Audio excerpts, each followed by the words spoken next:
what I try to do is to explain how Islamist movements work. And this is something that has not been well understood in the West, I think. I try to put into context what Osama bin Laden and Ayman al-Zawahiri think. I try to compare this with, for instance, Hamas and Hezbollah think and what they're doing as popular movements in Palestine and in Lebanon, which is something that it has nothing to do with terrorism because they work with local populations. And they happen to have armed wings as well. But they are both involved in wars of national liberation. Well, the Sunni-Shia rivalry in Iraq is an extremely complex question, which during Saddam Hussein was dealt with in a, let's say, a vertical manner. The Iraqi state under Saddam Hussein was a lay state, was a secular state. So Sunni-Shia divide religiously was left to the mosques, basically. After Saddam, it's a completely different story. The occupation was based on a sectarian divide.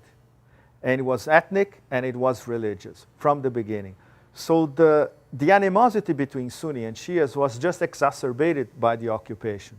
It's completely different from the spin coming from Washington, which paints now Shias against Sunnis like Arab barbarians against Arab barbarians, and we are caught in the middle. No way. It was exactly the other way around.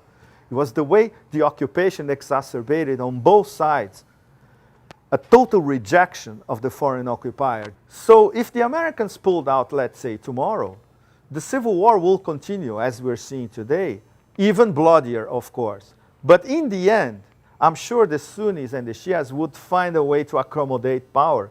It would be almost like the country would be, in practice, divided into three. The Kurds will stay in the north with a big battle for Kirkuk, of course, because the Sunnis will like to keep Kirkuk. The Sunnis will be left with Baghdad and no oil and a green zone with a huge American embassy on it and American military bases nearby. And the Shiites will have a great Shiite state in the south, which would be aligned with Iran, but not subordinated to Iran, which is another myth perpetrated by Washington and by American mainstream media.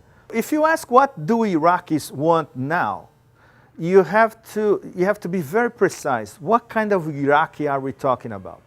If you ask a Kurd, he's going to tell you, I want an independent Kurdistan, I want Kirkuk, I want to have control over the oil of Kirkuk, and I don't want any interference from Baghdad.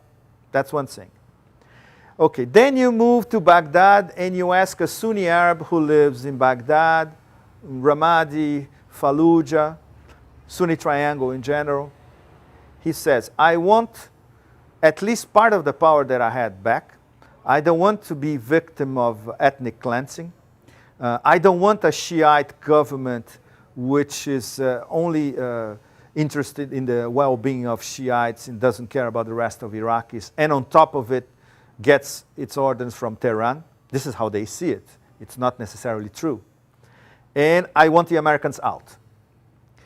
Then you go and talk to a Shiite who lives in Sadr city and supports Muqtada al-Sadr.